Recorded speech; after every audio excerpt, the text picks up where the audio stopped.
this section is trying to draw out this sense of re-enchanting the world. So I'm just going to start with that same short piece describing the Buddha's experience of recognizing his need for reverence.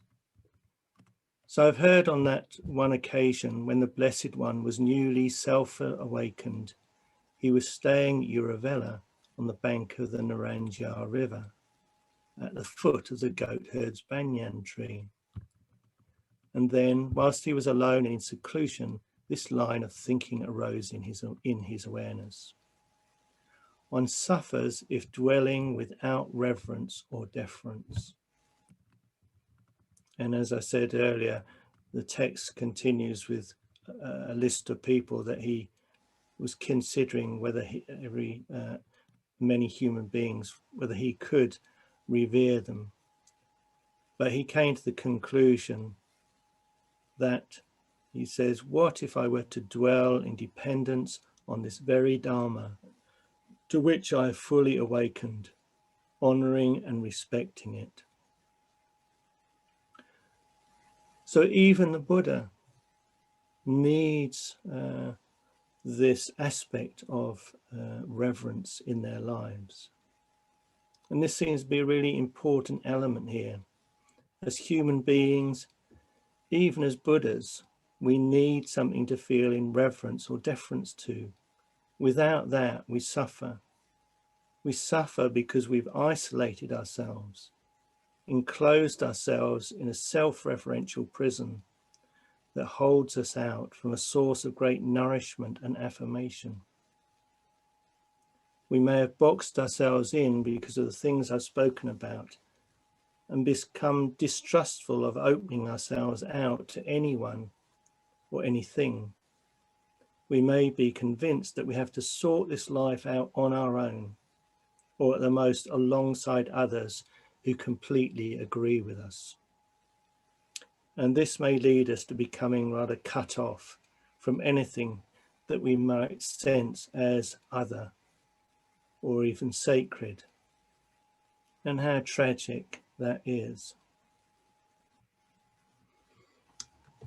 Unfortunately, in a way, this is a talk to people who aren't here, a talk to those who've already turned away from the disappointment of discovering that Buddhism is about so much more than just self-improvement and perfection, and even challenges the needs for those constructs. Maybe Buddhism is a religion, but the main thing is that we're trying to test is Buddhism, and particularly Buddhist ritual, does it point to a relationship that we can trust? And this answer, the answer to that question, really takes time to process. Because Buddhism has no practices that demand blind faith. Buddhism is far more challenging. It invites us to test out the truth of the teachings and our experience of the practices simply within our own experience.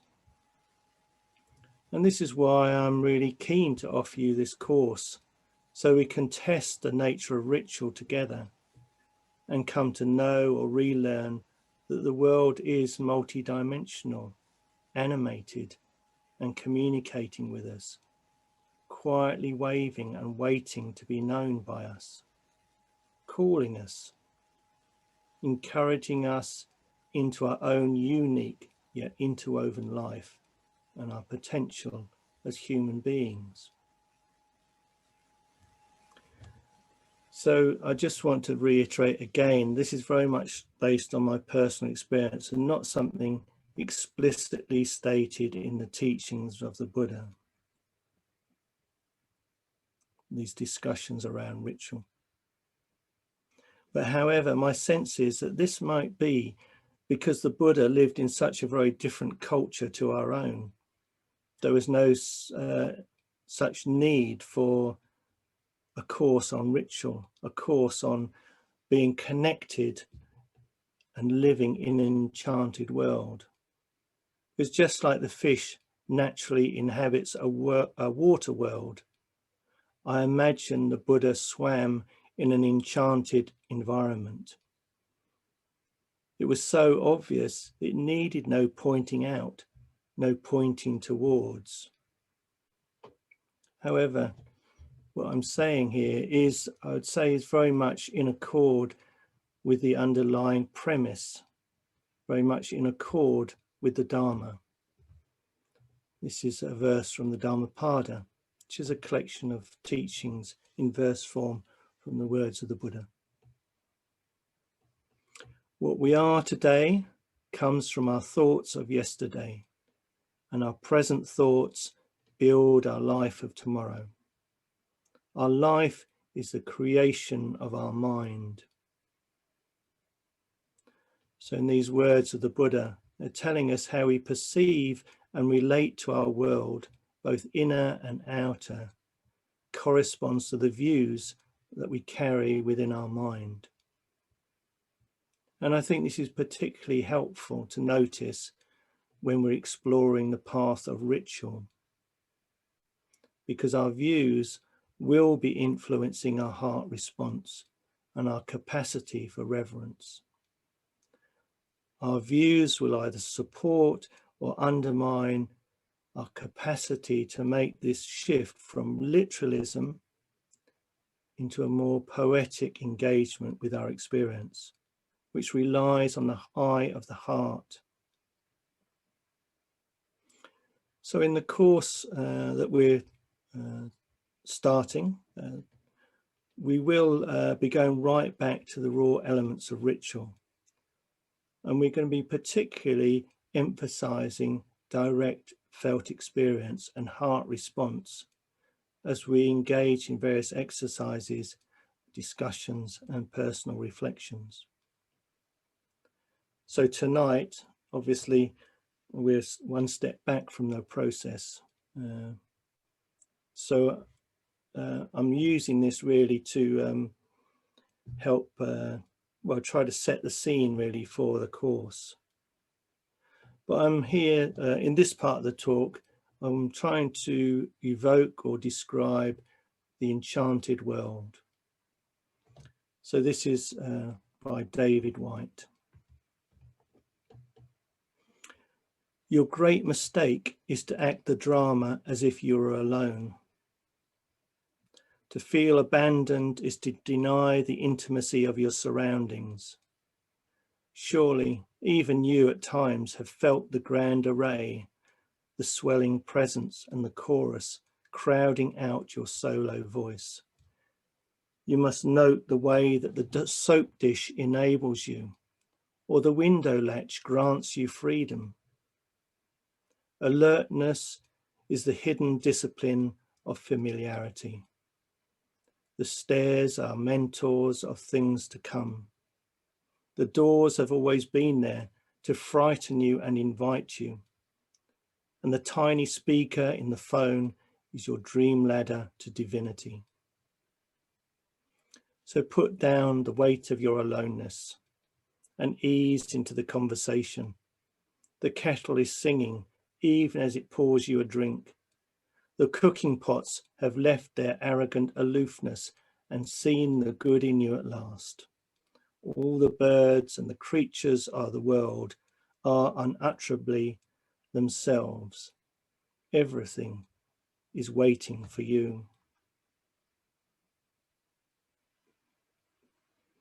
So this beautiful phrase, putting down the weight of our aloneness and easing into the conversation, allows this world to become re-enchanted. So when we relax the conceptualizing mind out of aloneness, the world meets us. Our aloneness can only really arise and be sustained by a fixed view of separate selfhood.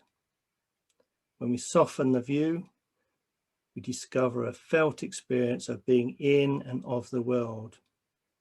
And this is something precious that we can attend to and even revere, and is one of the foundations of ritual.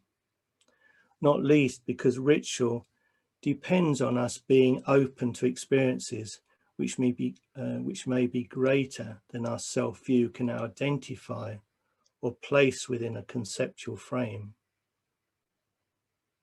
So as the verses from the Dhammapada suggests, our mind defines our experience. If we can encourage the mind's need for form, pattern, and certainty to soften and relax, we can just be curious and stay with the open question, what is this? In relation to any boundary that we create around our sense of self. And in relating to experience in this way, we set up the conditions for our whole being to discover a way of engaging with the breadth, the depth, and the heights of experience, which opens the pathway into ritual and allows ritual to speak. So if we, as the poem suggests, are able to feel our way into ritual by remaining curious and open to the fullness of our actual experience, we begin to see that everything is waiting for us, that we're not separate from the world. And these direct experiences of something quietly calling us through our life may be found in the forms of Buddhas and Bodhisattvas. But it might be worth recognizing that however we picture or give shape to something beyond concepts, it's always, by necessity, always only ever a glimpse of something that's always transmuting into ever renewing displays. I think the important thing to bear in mind is that this heart knowing of experience breaks us out of this deluded construct of isolation, of holding a fixed position. And this knowing in itself can become a real source of solace, meaning, and inspiration that can help us build resilience in this world of uncertainty. When we really live from this perspective, we can come to know that the world is a sacred, interwoven net of conditions, and that the boundary between what we describe as me or you and what is described and felt to be other is perhaps more permeable than we'd imagined. And when we soften that boundary with the aid of a curious inquiry, we create this precious key that unlocks ritual. When we and the world are folded together, ritual becomes as natural as pouring tea.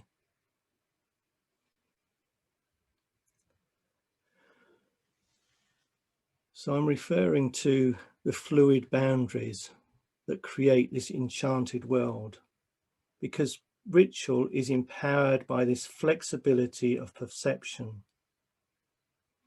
Ritual takes place in what is sometimes described as liminal space, that is, the in-between place, the space between certainty and complete mystery.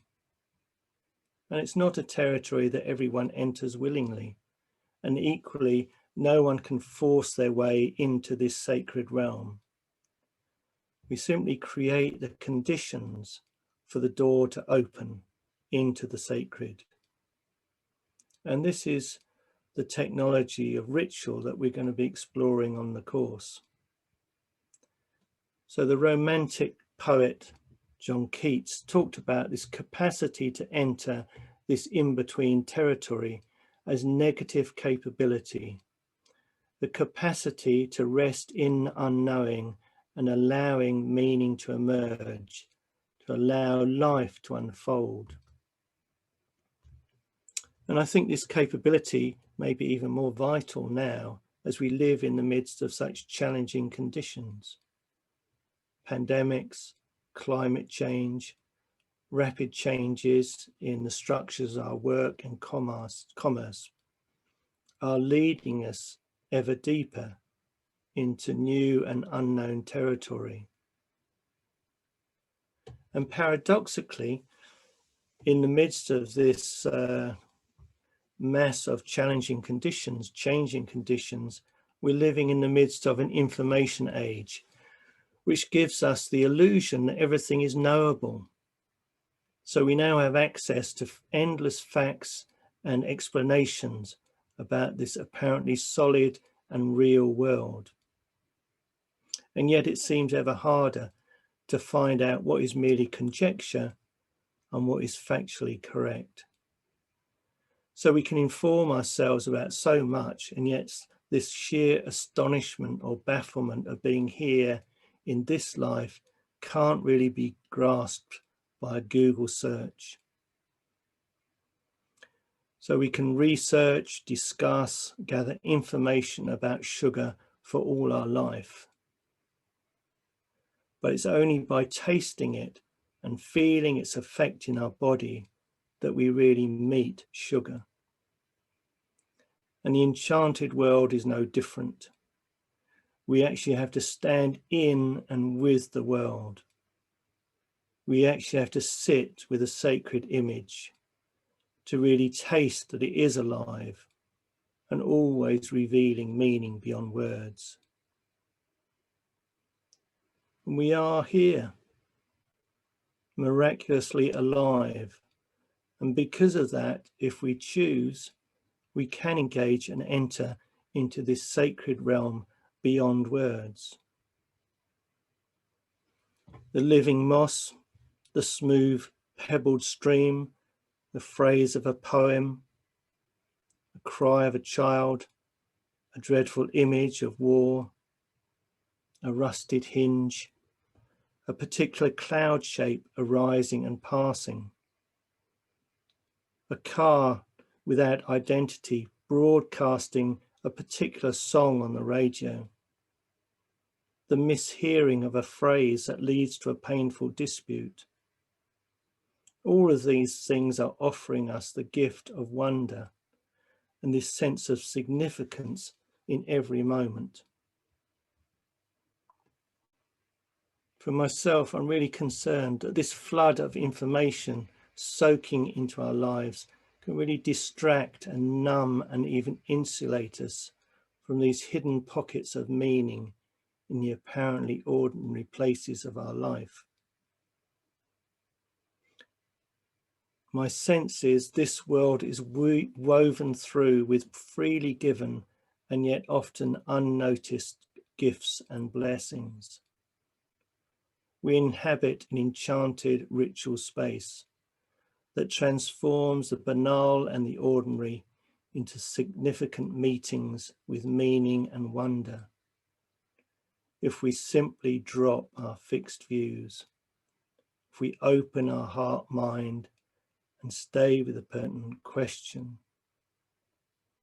what is this? Can we trust our experience? Have we become so sophisticated and information heavy? Are we still capable of simply opening to life through ritual? I ask this question because I personally long to break my own mind open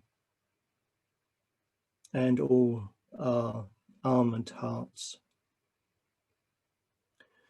When we quietly let go of perfectionism and hold lightly this distrust of authority, this may allow us to move away from literalism and ideas of how we are or aren't and how things are or aren't.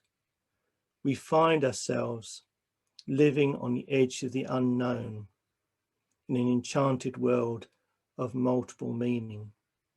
It is then that every moment becomes a multifaceted jewel, and ritual really comes alive here. And I really hope that you'll join Tim, Alison, Jay and myself as we consciously move into this rich and often unexplored territory.